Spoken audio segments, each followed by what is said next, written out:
Ho, ho, ho. Season's greetings, Underground. It is I, Spideyness 24. Spidey Claws. You are. I'm Rudolph the Unlimited Reindeer. Hello, I'm the Fairy, and you're watching Underground YGO with Spidey and Kisame. And I take a break from this Pokemon game and hope you got some good stuff too. And today, now that we're in December, you know what time it is. We're wrapping up the year, y'all. We're doing the top 10 decks of the year. So we can go from top 10 best, top 10 hated, top 10 favorite, and then the top 10 funniest jokes. Ooh. Like it's scary.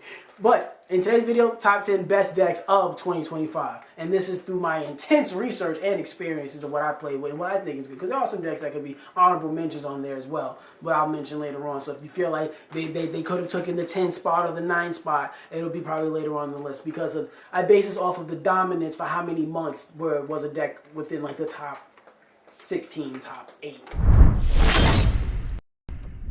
Number 10. Number 10 is Blue Eyes White Dragon. Ever since that started, that structure that came out with the Lady of White and the True Light and all of them came out, Blue Eyes has been just floating around the meta ever since. Like, they may not be in the top 4, top 8, but like they're always in their top 16 somewhere where there's somebody playing it. So they have a fair representation. And it's an easy deck to kind of acquire because you don't really have to go too far to get what you need from it. And the deck itself is kind of good because once you get to those bigger Blue Eyes Ultimate Spirit Dragons, they kind of lock their opponent out. Not only do they have negation, they have negation and they lock the opponent out of the graveyard. Moving on up. My number 9. The number 9 best deck of 2025 is Mermails and Atlanteans. Really? Mm-hmm. You know what's really funny? When I was looking this up, they have in like the top. I feel like Blue Eyes is better. Blue Eyes is more common. Mermails ranked higher in tournament turnouts. I disagree. So it's a small. I don't believe your facts. I was literally going to what was topping in January, February, March, April. I was literally going there every single month and looking at what the turnout was. Mermails and Atlanteans, ever since they got that recent support, have been small but consistent. The level 1 that goes and he summons, he can send one from the deck to search, and then the one that goes to squad special summons from the deck. Then you can do it, and then they go right into their place from there. Like they can play around a lot. They have a lot of outs and they have a lot of utility. So I think that they're a fair deck. I don't think that they're the most strongest of decks, but they've been very, very consistent. My number 8 is Momento. That is another deck that I'm not that favorable I of. haven't seen them in a hot minute, but I got They are around. They show up. They show out. They're not within those top, 16s, whatever. You might have 1 or 2 people who's playing them, but they're consistently showing up in tournament turnouts to being. And they're good. I'm not gonna I don't like them, but I'm not gonna front and be like they're not a good deck. They're a good deck. I can't even be like, oh, they're not strong. They're strong. They have a 5,000 monster, like they're strong. And then the extra deck version of it, I'm like, 2 of you? I thought you were the same dude. I generally thought they were the same dude for most of the year. But they're pretty good. I can't even lie. They're just a good deck. They're very consistent. They have, even though they destroy each other, they kind of a little bit like Burning Abyss. But they're like Burning Abyss mixed with DDDs, in my opinion. Where it's like they have a little bit of everything. Moving on up. My number 7 is Christians. And not just Christians themselves. Christians have different versions throughout the I see them year. like tacked around in some random decks here and there, but I never see them as the main focal They point. kind of, what's so funny? Like in the Canine Christians, it's really a Christian deck. And then even earlier in the year, they weren't just a Christian deck; it was Christian just with Cashteras. So that's when I was really looking into it. I know that they're good now with the Canine aspect to it, but I looked up earlier in the year; they were having some tournament turnout because they were mixed with Cashteras. And I was like, oh. So they've been around this year. So it's like different versions of it. It's not the same deck, but it's different versions of it been floating around. So I was like, oh, I got to give them some credit for that. So even though with the new ban list of them hitting stuff and K9s took a really big hit, but Christians have been able to take what they needed out of K9s and still manage to keep its relevance. And even though it's still later in the year for them to have this resurgence, they just been showing up here and there throughout the months. To me, if you've been topping for more than 6 months straight, you were contender for this list. Okay. And that's how I really base this list off of. If you show up in the top 16 for more than 6 months throughout the entirety of the year, that means you've had some dominance, some relevance in the game. My number 6 is Vanquish Soul. Okay. They are popular now, but I'm only putting... I feel like they were better last year than they were this year. With the new support? I don't know, when I feel like I first saw them get dropped, like I felt like I saw them way more relevant even after their support. Because ever since they got their support, like right now I see Yummy a lot, I see Blue Eyes a lot. I don't see Draco Tale as often, but I mostly see, like, Blue Eyes and Yummy I probably see the most. I think with them... I do see Vanquish Soul, but I see them like maybe if I have like 10 games, maybe I'll see them 1 if I'm lucky. Maybe I see them maybe like 1 in 20. The fact that they have the K9 version and then they have a more pure version and how popular they were previously speaks to it. The only reason why they're so low on my list is that I think they are one of the better, like the top I 3 see them decks. as much as I see Unchained. You are bugging out. I'm being honest. Thank God it's not based off of your one experience. But I'm basing it off of... I think I see Rescue Ace more than I see them. You need to change the algorithm. I think that they are... How can I say this? They showed up late. They would be higher, they just showed up late. Okay. They didn't have enough months for relevance. I think that they're really, really good. They just haven't been good long enough for me to put you higher on a 2025 list. My number 5. My number 5 is Yummy. Yummy is one of the best decks in the game right now. It's just that they just came out. You've only been active in for 2 months now. By the end of the year, they'll be 3-4 months. We knew they were going to be good, but they haven't been around long enough to be higher on the list. And I think they're pretty good. I think that they're consistent. I'm not fully Fucking Dolce wannabes. Exactly. And then I just don't like that they're all level 1 and they move around too fast. I love that they touch obedience school to kind of sit down. you was going crazy. Sit your ass down. I think that they're a lot healthier now, and they're one of the better decks out there. I just want to spend a little bit more time with them to learn them and to get a little bit more used to it. I think they're good, but at the same time, it's you know what it is? It's I like monsters that I want to say are a little bit more impactful. Yeah. They climb up this ladder, and it's you know what it gives off a little to me? It's it's not, but it does. It's Zodiac's a little bit, yeah. Where it's basically we're gonna do all this fuckery to get a little bit of because there's a lot of consistency with very little build up at first. Firepower, very small firepower with them, but they have a lot of consistency. They're good everywhere else. They do everything else right. It's just that their actual attack points, a little bit lacking. But they're good. They haven't been good for that long, so that's why they're there. Number 4 best deck of 2025 is Malice. Malice is very good. They're very, very I'm good. actually shocked they didn't put Malice at 1.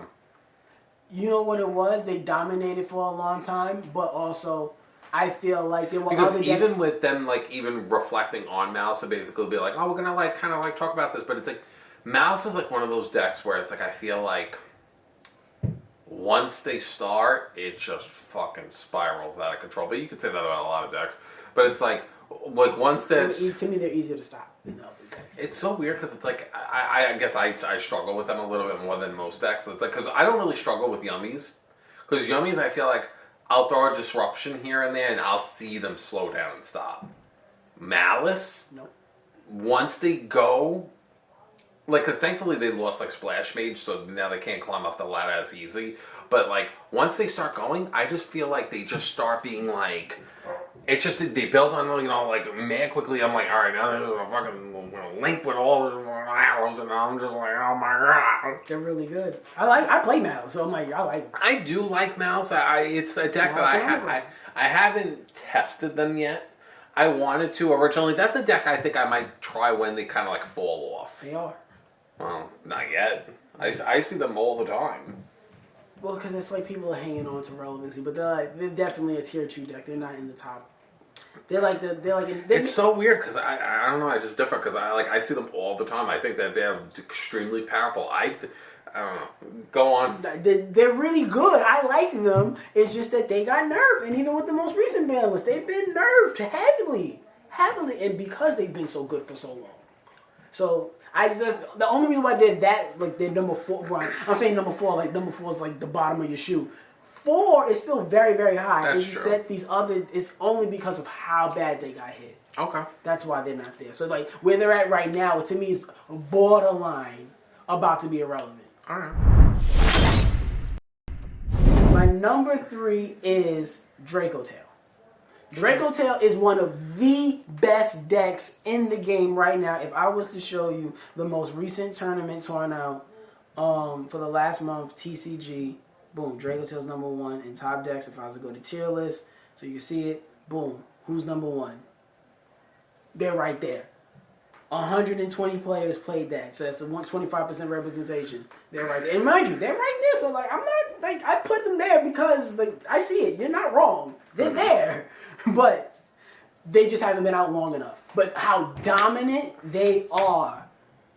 As soon as they hit the scene, and they're one of the decks that came out and didn't really get touched with the ban list that came out right after their release with the Justice Hunters. Like when Yummy, K9, and Draco Tale got released, Yummy and K9 got touched. Or like the cards that hit around it with the 67 dice and the Obedience School for Yummy. Draco Tales didn't really get touched. Mm-hmm. And with the lots, like they did with some of the stuff. I know with Christians they got rid of one of the spell cards with it, but like Draco Tales really didn't. I feel like they're taking advantage of that, and that's why they are the number 1 deck right now going into 2026. They're not there yet, but because they're so new, that's why I can't put them that high on the list. But because of how dominant they are from the jump, and I know where they're going, I know I'm about to put the booster pack. They're gonna win the world championship. That's them. So in wrestling terms, like they got the rocket, they're going to the top. You can't stop them. They're there. But that's why they're my number 3. My number 2 is Ryzil. I think Ryzil, throughout the entirety of this year, has found a way. It's weird because it's like I kind of consider Malice and Ryzil like on a completely equal standing, where I think that they're probably. I mean, I might agree with you that I think Ryzil might be slightly better, but at the same time, it's like Ryzil counter. To me, they can counter Malice better than Malice can counter Ryzil. I feel like Ryzil, it's like I do like them, but they're the type of deck that I feel like I can kind of handle. Ryzil? I can handle Ryzil better than I can handle Malice. Maybe because of the playstyle. Yeah, because I feel like you see the only issue with Ryzil. They summon from the Ryzil's deck and the extra deck. The thing I noticed with Ryzil's that I think is the thing that kind of cross, man, is so good. Is like basically it's like when we got one on the field, we're all bounce on it. And that's the only thing that's like a little difficult because it's like you think you're gonna hit one thing and you kind of think that that'll be enough to stop it, and then all the other motherfuckers just keep coming out of the woodworks, and it's just like, huh? The best time to stop them is getting rid of that field spell card in their first XYZ summon. If you can kind of get in the way of that, then you can kind of mess them up because once, like you said, if they get rolling, you got to hit them at the perfect I'll say timing. this: it's a shame that like Teller Knights were like a thing because it's like if I bumped into Ryzils, I could have seen me using them. They are very up my play style. Yes. I do like them, but like I said, I just don't like to share the limelight with Teller Knights. They have extenders, starters, like. And I'll say this: you want to know something? I'll say this. I'm gonna also give like a little compliment. When I think about like a lot of like the more modern day like Yu-Gi-Oh card archetypes that they're making, I look at Ryzils and I'm like, that's fucking on point. Like that's an archetype visually that looks great. And honestly, Malice, I feel like Malice reminds me a lot of also like with Cosmo, where it's basically I'm like I kind of want you to. It makes me miss Cosmo a little, where I'm like go back to that. A little bit, but I gotta give Ryzil their credit in like that ability. Especially with Wicked coming out, a good excuse for fucking Cosmos to get shit. That would be amazing. I just feel like with Ryzil, I gotta give them their credit for like they had their own solid archetype, but then there was the Ryzil Mitsurugi fusion version of it, and they have been just on it, topping the way that they play. They're very dominant. the fact of Ice and EXT Ryzil are like the bigger star. Like you think it's Sword because Sword can special summon itself. Like all these. See, I'm pretty current. You see, I'm getting there. A little bit. I'm glad that you can participate in the conversation. But it's they're really I lost all of them, but they're really good. But either way, they're not better than the number one deck. The number one deck of 2025. Earth deck. Hey, how'd you know? Mitsurugi. You don't even know what Mitsurugi is, like when I keep saying it, right? Because you probably call it something else. You probably don't know how to pronounce it. Can I see what they look like? Yes, you can. Oh, that. Yes. Best deck of the year. TCG exclusive. Once they hit the they did. They're fucking annoying. Like King of the Pharaoh Limp got banned because of them. Yeah, because they're reptiles, and then they have the ultimate ritual monster that can blow up the field when it's summoned. I think with Draco Tale. They've been using Draco Tale. They've been using Yummy. They've been using Ryzil. These motherfuckers don't die. They exist in everything because they can. They're just an engine that can exist in almost any deck. Because I mostly just see that one card. I don't really. I see the ritual card itself, and they play another ritual with it. But I only see it's kind of like the new Fiendsmith engine all over again. Yes, they're like Fiendsmith. They can just exist and make a deck more consistent. They can make a deck more stronger, and they just exist in every deck. The fact what does he do again? Because it's like I see him. One? Yeah, like I faced him a few times, but I don't remember what he does. You can reveal this card in your hand to special summon one Mitsurugi monster from your deck, then tribute one monster you control, and when they tribute, they get effects too. Because they have the thing if they're tributed from a spell card or if they're tributed from other monster effects.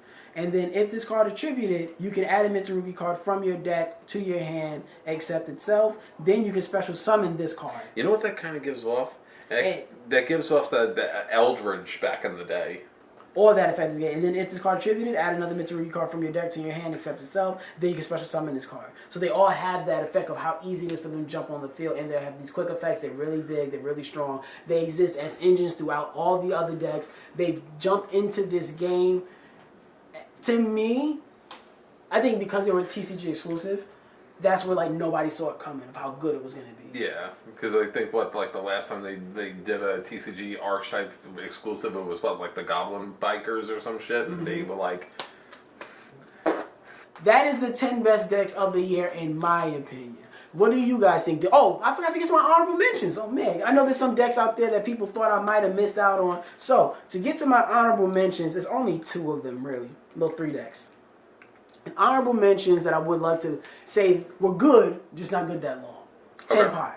They were really big in the beginning of the year. Once the ban was hit and they got banned, or they got moved and sang and summoning, disappeared. Okay. They disappeared out the fucking way. White Forest.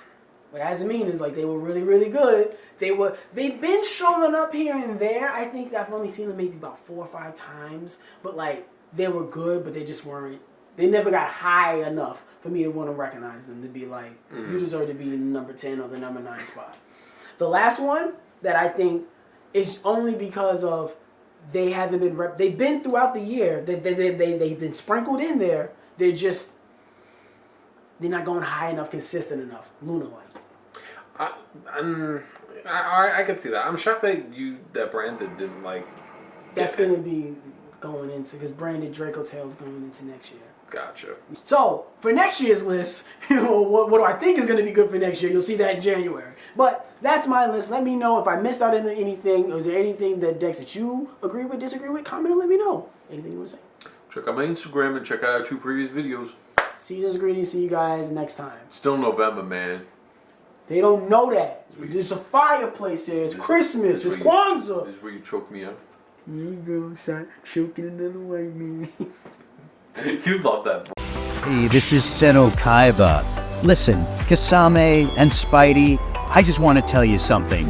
You're both third-rate duelists with fourth-rate decks. Oh, and I play my Blue Eyes White Dinosaur.